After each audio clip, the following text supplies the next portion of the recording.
typically they don't necessarily do so good. We did really well. We won a landslide. Really why I'm here, I must be honest with you. Republican National Committee woman, Sigal Chattah. Sigal, thank you. Wherever you may be. Hi, Sigal. Thank you very much.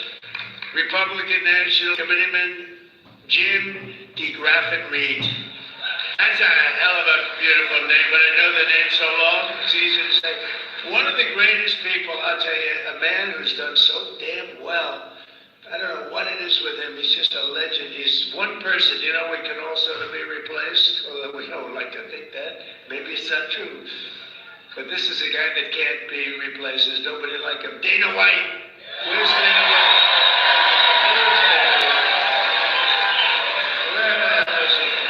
UFC.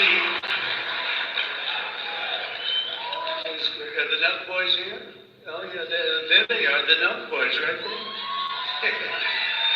And Rick Harrison. Rick, thank you very much for being here. You're around here someplace with Dana.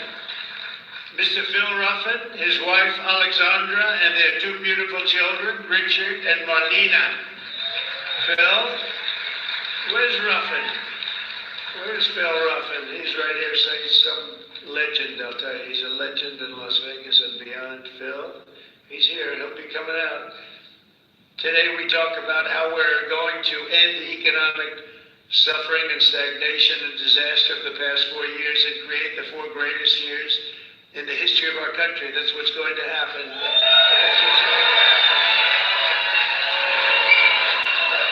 And as I said in my inaugural address, which by the way, it got the highest rating in the history of Fox. Did you believe that? That's nice. The golden age of America begins right now, but I have to be honest with you, I'm really here for a different reason. I'm here to say thank you. I went to North Carolina yesterday, and then I flew to see just an unbelievable problem and just a mess in Los Angeles, right?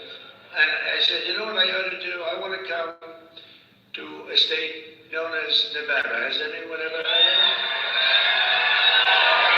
Don't ever mispronounce the name. You're not allowed to do that. If you mispronounce the name, you got a problem. You ever see somebody when they say it's Nevada? Nevada?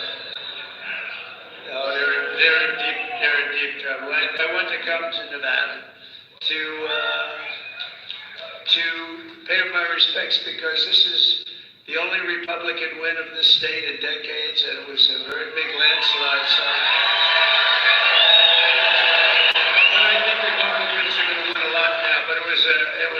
We had a big win, and it was an early win, and that was a bad signal for the Democrats. They heard that we were leading so big here, and Joe helped us so much, and a lot of people in this room helped us a lot. Special group. And so I said, you know what I'll do? We're going to fly around it. And I said, let's fly right over it, let's land, and I'll do something, and I'll just say it. But I want to say it, and I'm almost saying it right here for the media. I just came here because I wanted to thank the people of Nevada for giving us such a big deal.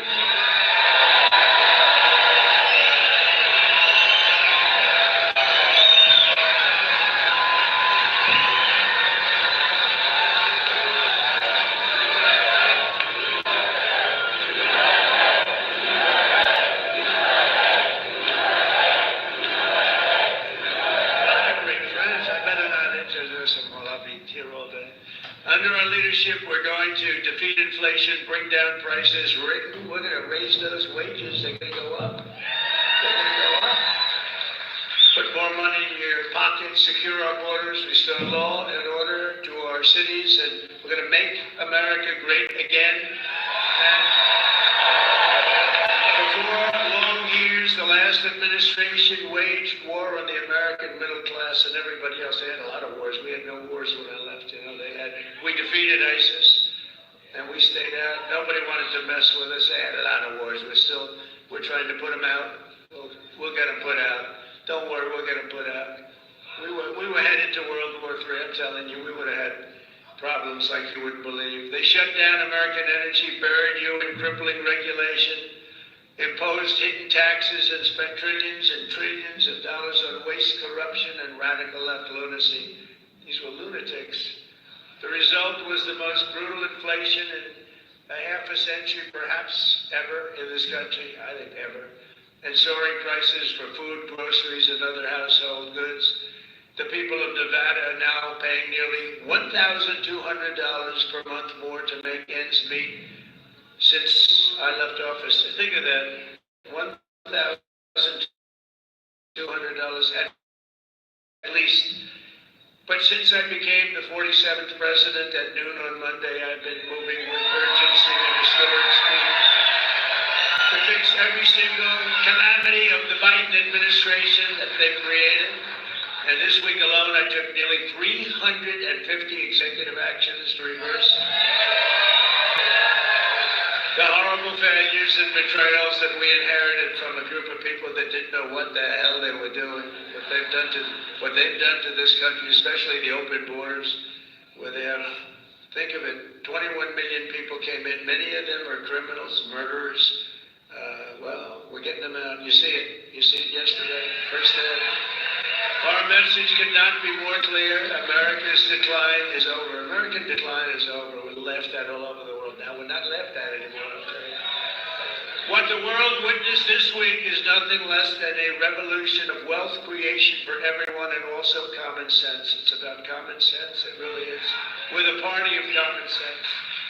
On day one, I directed every member of my cabinet to, and by the way, Pete Hegseth got approved.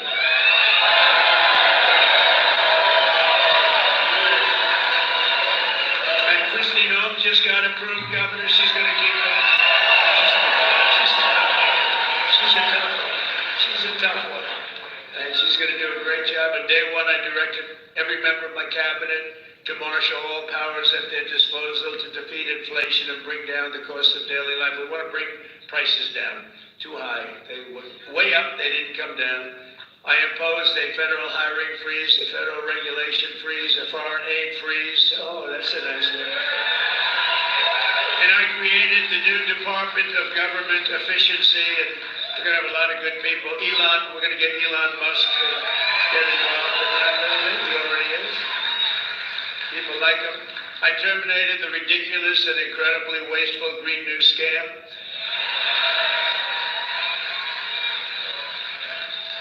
Wasn't the environment supposed to eat us up like in 12 years? But that was like 13 years ago. What happened?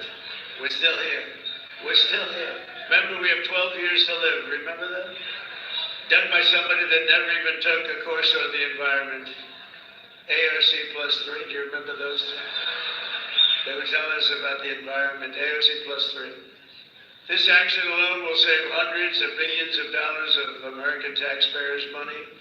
I withdrew from the one-sided Paris Climate Accord. And I canceled the insane and costly electric vehicle mandate. Keeping my sacred pledge to America's auto workers. Boy, did we get a big bug with the auto workers out there. And the Teamsters. Any Teamster in the room? We got a tremendous vote from the Teamsters. Thank you. One guy on it. But they voted for us in the millions, so we had a lot of Teamsters voting for us. I withdrew from the World Health Organization, where we paid $500 million a year, and China paid $39 million a year, despite a much larger population. Think of that. China's paying $39 million to have 1.4 billion people. We pay $500 million. We have. Nobody knows what the hell we have. Does anyone know? We have so many people pouring in, we have no idea. We go up, but we're going down a little bit now. You don't mind that, do you? Gonna take some bad ones out. I withdrew 4 years ago, but Biden immediately went back for even more money. I mean, he went back and, they offered me a $39 million. They said, we'll let you back in at 39. So we're gonna reduce it from 500 to 39. I turned them down. Because it became so popular, I didn't know if it would be well received even at 39. But maybe we would consider doing it again. I don't know. Maybe we would. They have to clean it up a little bit. But China pays $39 million for 1.4 billion, and we're paying $500 million for 325 million. I don't know. What the hell is wrong with these people? And then when Biden went back in, you know, they immediately went back in. They paid more than we were paying in the first place. They paid more than the $500 million. So they knew they could have had it for 39. They paid more. You wouldn't do that, Joe, right? Now think of it. They know they have a deal at 39, so they went back in at $525 million. What the hell? Man, oh man. It infuriates you, doesn't it? I declared a national energy emergency to unlock the liquid gold under our feet and beg for rapid approvals of the new energy infrastructure. The United States has the largest amount of oil and gas of any country on earth, and we may be a very substantially enlarged country in the not too distant. Isn't it nice to see, you know, for years, for decades, we're the same size to the square foot. Probably got smaller, actually, but we might be an enlarged country pretty soon. And one of the things we're going to be doing is drill, baby, drill. That's going to bring everything down. It's going to bring everything down. My administration has also begun the largest deregulation campaign in the history of our country, far exceeding. I had the record for you. We had a great economy, the greatest economy that we've ever had 4 years ago. But this is going to be better. You watch. This will be better even than the first term. And the reason I got elected was because of the first term. You know, somebody said, what was the reason you got elected? I mean, you won by so much. I said, my first term. You know, that's all I did. I just said, well, take a look at the numbers. Take a look at the numbers. In total, the Biden administration imposed $50,000 in additional regulation costs on the average American. And think of this, the average American was paying much more than $50,000. And, you know, just think of it. Nobody can even believe the numbers. I promised to eliminate 10 old regulations for every new regulation. So if we put in a regulation, we have to get rid of 10. That's what I did. I did it 1 in 7. We're going to do 1 in 10 this time, which will soon put many thousands of dollars back into your pockets and the pockets of American families. As a result of the reforms, we've just begun to implement economic confidence that is soaring.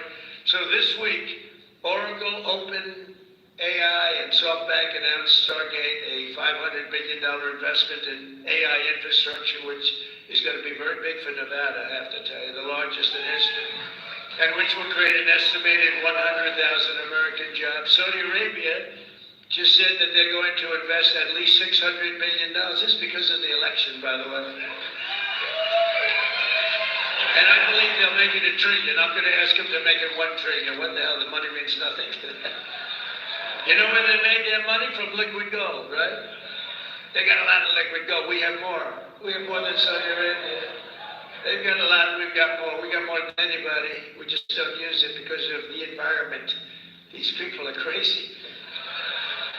And many other companies likewise are looking to invest, but I don't have enough time to do that. And we have a lot of news conferences, and everybody wants to have a news conference. You know, they're calling up by the hundreds. We want to have a news conference. We're going to invest $12. I said, no, I don't do it. I said, it's got to be $1 billion or more for a news conference.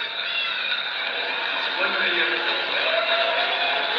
Just 2 days ago, because of our tariff plans, Stellantis announced, that's a very good automobile company, the revival of its Belvedere, Illinois plant, saving 1,500 American auto jobs that were previously headed to Canada, along with major investments to expand American auto production in Detroit, Michigan, Toledo, Ohio, and Kokomo, Indiana. Good place.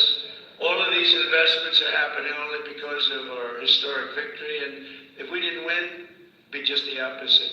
They're pulling out. They were pulling out. They were really pulling out. So they would be withdrawing money. Our country was on the verge of some of the very bad things, and bad things were happening.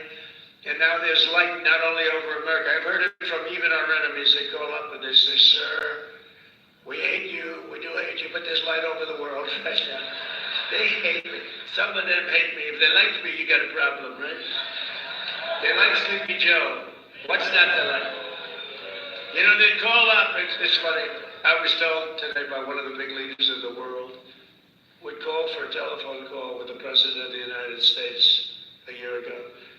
and it's we'd like to speak with, who is this? It's the head of Germany, the head of, his name, the head of France, the name of any country, didn't matter. He would never pick up the call. They'd say, he'll call you back in 2 months. 2 months? Yes, his schedule, he's extremely busy sleeping.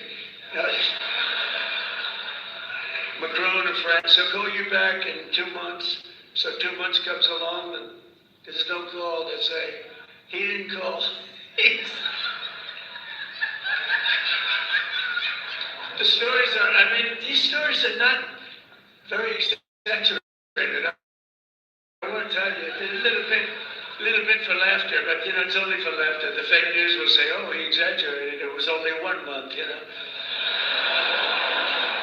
But they'll say, call you back, and then he'd never call, and then they could never get him on the phone. And the problem I have is that when I speak to and I speak to them immediately, they'll say, could we speak to the president? Would that be possible? We can do it anytime over the next month. They're so used to this, right? I say, no, I'll pick it up right now. Is he on the phone? Yeah, hello, how you doing? That's what, you know, get it over.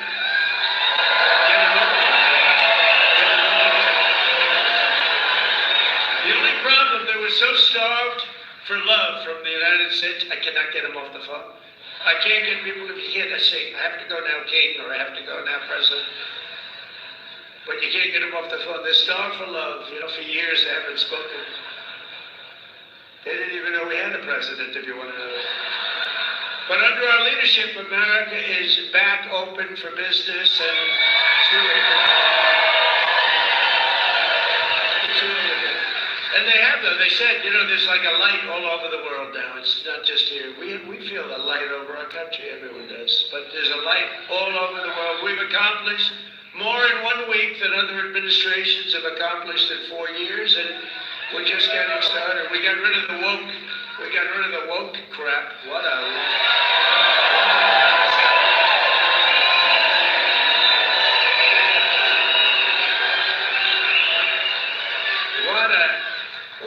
lot of crap that was. It was, and you know, these people were petrified of it. I'll tell you, these companies, they run these big companies, they were petrified of it. It was like, you know, I don't think they believed it. I'm sure they didn't believe it. Some I know didn't believe it, but they were so afraid. Near the top of the agenda for our historic Republican majorities in Congress is to pass a massive tax cut for American workers and families. Last year, we campaigned across the country at a pledge that I'm sure most of you didn't hear too much about. Pledge to take the Trump tax cuts and make them permanent, and that's exactly what we're doing. In the coming weeks, I'll be working with Congress to get a bill on my desk that cuts taxes for workers, families, small businesses, and very importantly, keeps my promise for a thing called, and I know you didn't hear anything about this, and I'm sure it had no influence on the state, the fact that we won this crazy, massive majority, a state that hadn't been won by a Republican in decades. But I'm sure you haven't heard, but we're going to get it for you. No tax on tips. No tax on tips.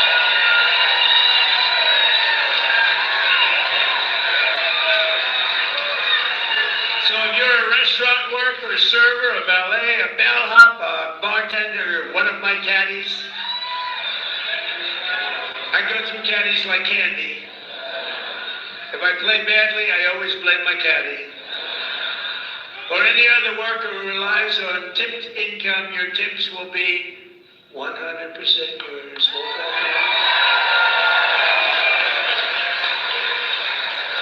Joe, Governor, do you think that had an impact on the election? You do? Like what, a half a point? Pretty big. You had an impact, let me tell you. Nationwide, over 4 million workers depend on tip income, including an estimated 700,000 single moms. And here in Nevada, we will have a quarter, think of it, a quarter of the typical restaurant worker's pay comes from tips. I didn't know that much. That's a lot. You haven't been reporting them for the last 10 years. So here's the deal. We're going to have no tax on tips from now on, but we're going to go after you viciously for all the money you didn't report for the last 10, 15. We're going to go after you for all the money you didn't report for. I'm only kidding. I'm only kidding. I have to say to the fake news because they're going to say Trump is after all restaurant workers. Many of these workers are some of the very citizens who were hit hard and very hard by the ravages of the Biden economy, which was inflation. When I think of Biden, I think of incompetence and inflation. Not being nice by saying I'm being nice when I say that. Yet even in the midst of the suffering he created, Joe Biden launched a cruel campaign to extract more money from tip workers, and that's what happened. I'm telling you, a young waitress, I won't say beautiful because you're not allowed to say that as a politician. Used to be you could say a young, beautiful waitress. This was a young, beautiful waitress, but I won't say that because I feel like I want to continue my political career. If you call the governor won't say it. If you call a woman beautiful today, it's the end of your political career, so I won't do it. But a young waitress, I think you can call it young. You're probably not even supposed to say young. Probably supposed to say a waitress. But a young waitress came up and I said, "How are you doing?" And in my restaurant in the hotel in Trump, I said, "How are you doing?" And she said, "Not great because they're after me so viciously for tips. They just want my tip income and they don't believe me and all of this." And she said, "It's terrible. You know, sir, you should have no tax on tips." I said, "What?" I said, "What did you just say? No tax on tips?" That was about the amount of my consultation. Sure. No tax. I said, "What did you just say? Say those words again." "Sir, no tax on tips." I said, "Thank you very much. You just won the election."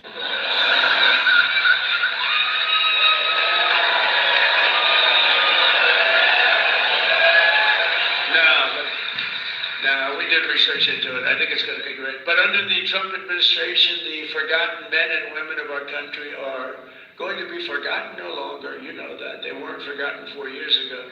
On day one, I immediately halted the hiring of any new IRS agents. You know, they hired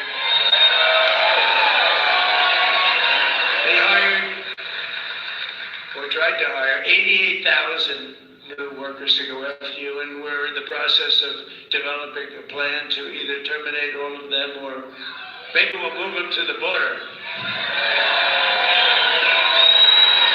I think we're going to move them to the border. Well, they're allowed to carry guns. You know, they're so strong on guns. But these people are allowed to carry guns, so we'll probably move them to the border. Yeah. She said no tax on it. How about just no tax?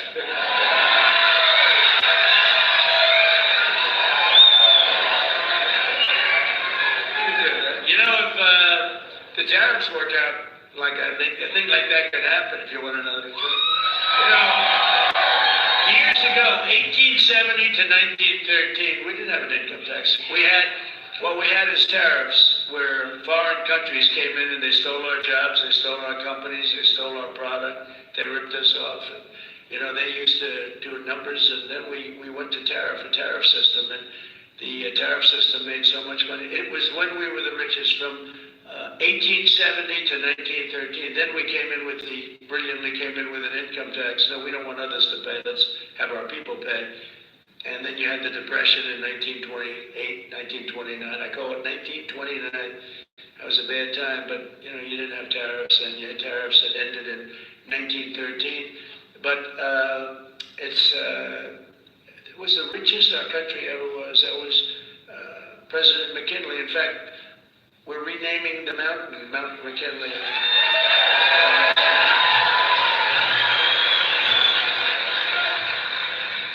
You know what else we're renaming? We're renaming the Gulf of Mexico into the Gulf of America.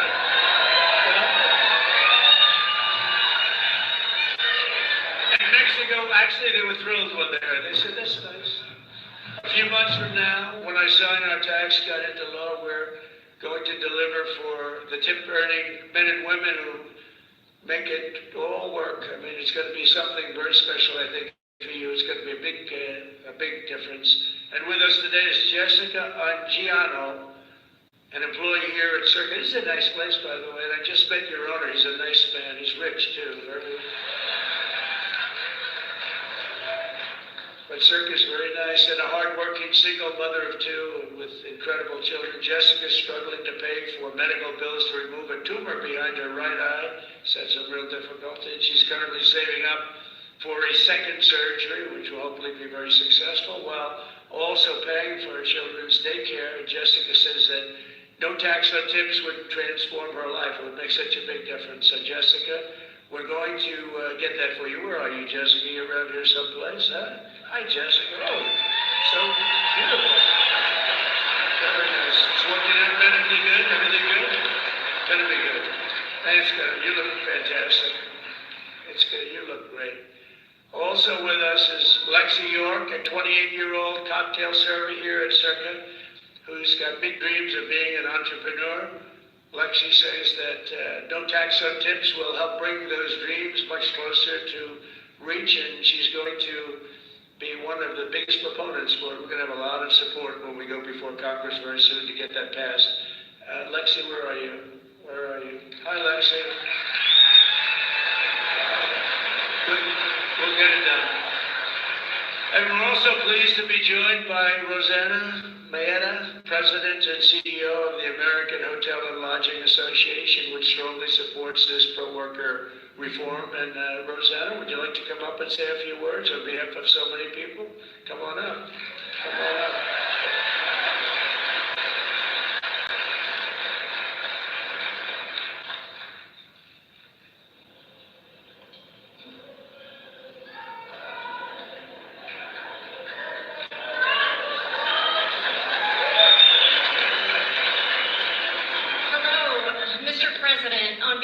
American Hotel and Lodging Association. I'm so honored to be here today. We represent 30,000 members around the country in an industry that represents more than 2 million hotel workers. And I'm here to tell you that the American dream is alive and well in the hotel industry today.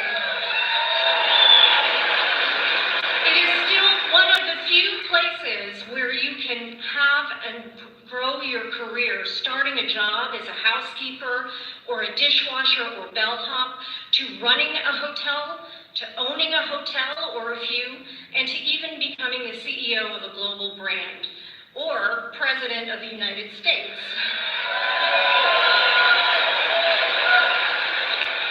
Mr. President, in 2017, the tax bill that you championed cut taxes for so many working families and American workers.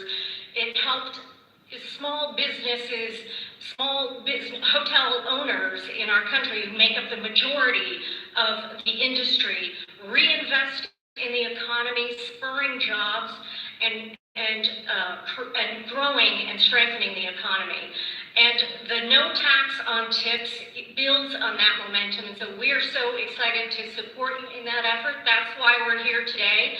We stand with you to urge Congress to pass this proposal so that more than the 800,000 hotel workers who benefit from these from tips, many who are here in the room today, representing all types of jobs, from restaurant workers to housekeepers to bellhops and so many others, can take home more of the pay that they earn every day. So thank you for having us and for promoting this proposal.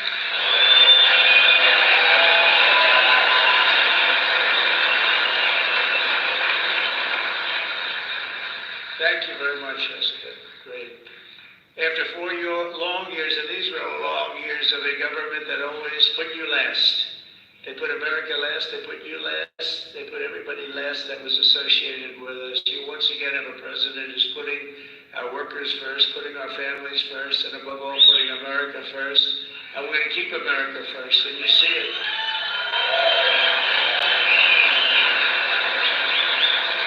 We're restoring our prosperity, we're restoring our borders, we're restoring our strength, our dignity, and our pride. We've been hurt badly by this group of people.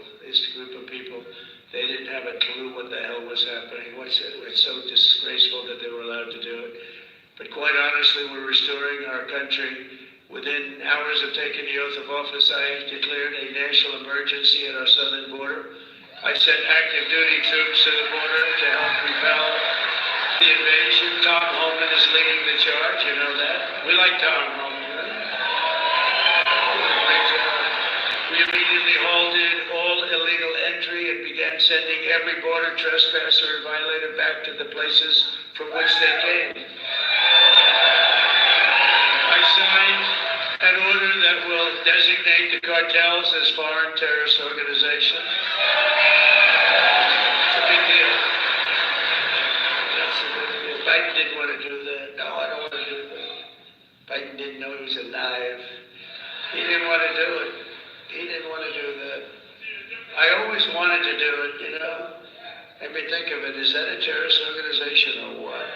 And we began to leverage the full and immense power of federal government and state government and enforcement to eliminate the presence of all foreign gangs and criminal networks bringing devastating crime to American soil. And we don't allow people to enter our country and to dump their prisons into the United States of America anymore. When we see that, our people are instructed to do whatever they have to do whatever the hell they want to do. Throughout this week, the heroes of ICE have been hunting down and arresting hundreds of illegal alien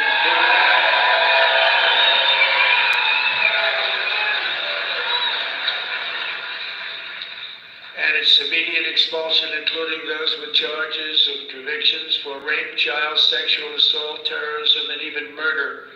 Members of the savage Venezuelan prison gang known as Tren de Aragua. You know that gang? This is not a nice group of people.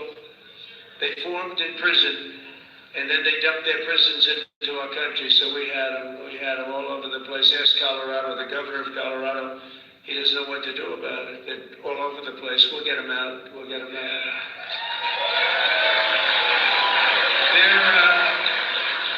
In a sense, they're in the real estate business. They go into a building and they take it. You know? See, when you buy a building, you have to go get a mortgage or use your own cash. They just go into a building and take it. And they actually said, well, it's not that bad. They haven't taken that many buildings. Can you imagine that? They haven't taken that many buildings. Oh, they're not that bad. But they're as bad as the bloodthirsty MS-13 gangs that we have gotten thousands and thousands of them out. In fact, over 11,000 murderers were released into our country by other countries all over the world because of Biden's open border policy. And when I heard about that, I said, everybody's gonna empty out their prisons into our country. I said that, I'd do that if I were heading up any one of the many countries that you know about, not just South America, all over. They take their prisons and mental institutions and they empty them out into our country. Can you imagine a person doing this? Can you imagine somebody doing that to our country? For American citizens, January 20th, 2025 was truly Liberation Day. That was really liberation.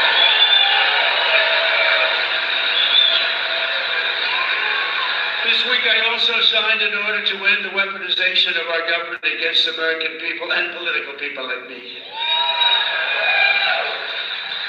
We never had a thing like that. He went after his political opponent. Who would have thought he helped me? I think he helped me get elected, Joe. You want to know the truth? I became much more popular. I'm the only guy that ever became more popular when something like that happened. But these guys were just so inept. We had the guy deranged, Jack Smith, deranged. He was a deranged human being. But they thought this way Biden could sneak by and he could win an election, another cheating in another election. That's what it was. But we won. You think that was fun? You think that was easy? It wasn't. And investigate all of the abuses of power. I pardoned hundreds of political prisoners who had been viciously persecuted by the Biden regime. Hundreds of people were persecuted, including Christians, pro-life activists, two Washington, D.C. police officers yesterday, whose lives were destroyed from chasing down a dangerous illegal alien criminal. And of course, I was very proud to pardon the J6 hostages.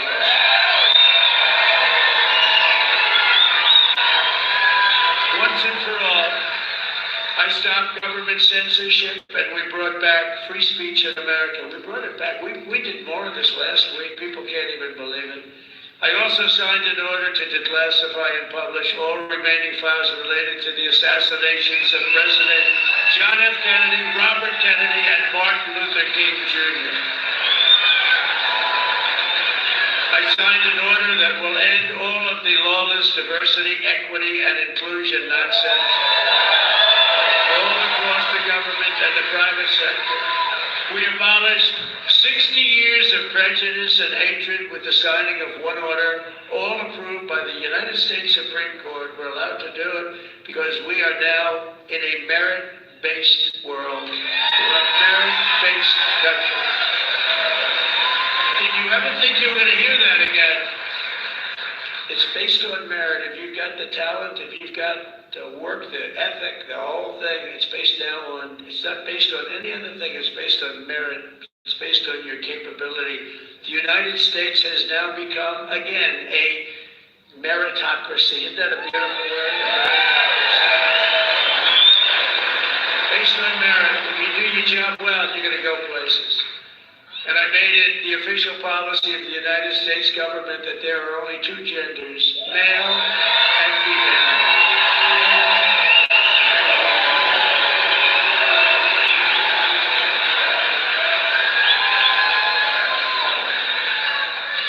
Every single day of my term, we're living by the motto, promises made, promises kept. I kept my promises. It's why we won.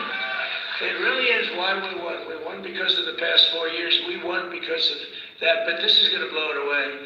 Because when I came in, I had no experience. I didn't do this before. I never did this. I was never a politician before.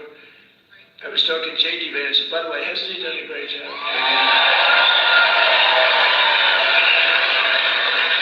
J.D. went right to the Senate, and then he went to the Vice President and said, J.D., you're really upwardly mobile. He said, you're more so than me. I said, why do you say that? He said, you went from being a real estate developer to the president. That's a pretty big, I never thought of it that way. I guess I'm the most upwardly mobile politician in history. I didn't make any stops along the way. It will be the greatest honor of my life to serve, not once, but twice, or 3 times or 4 times.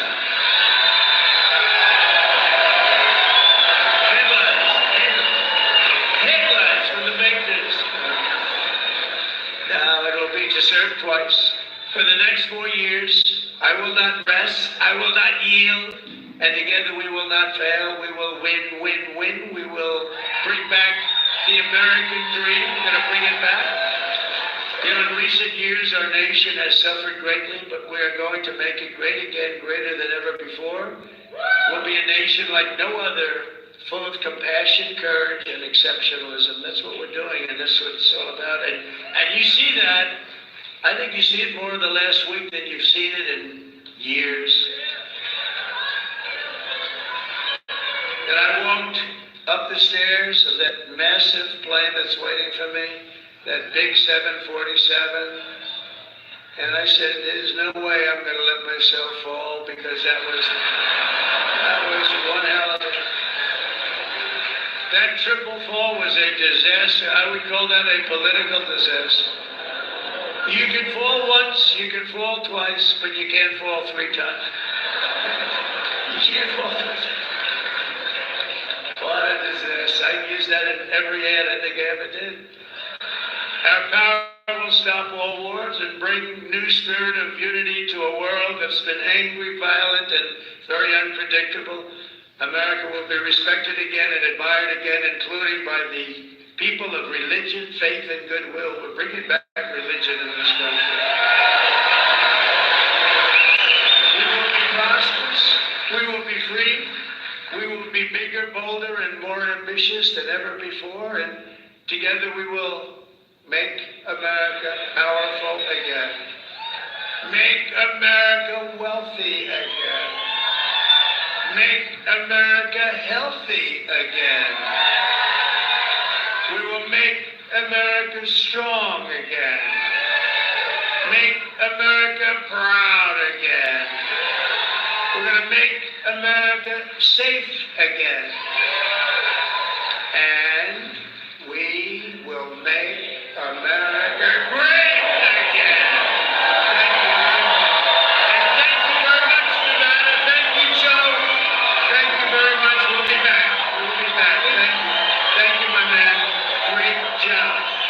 Thank you, everybody.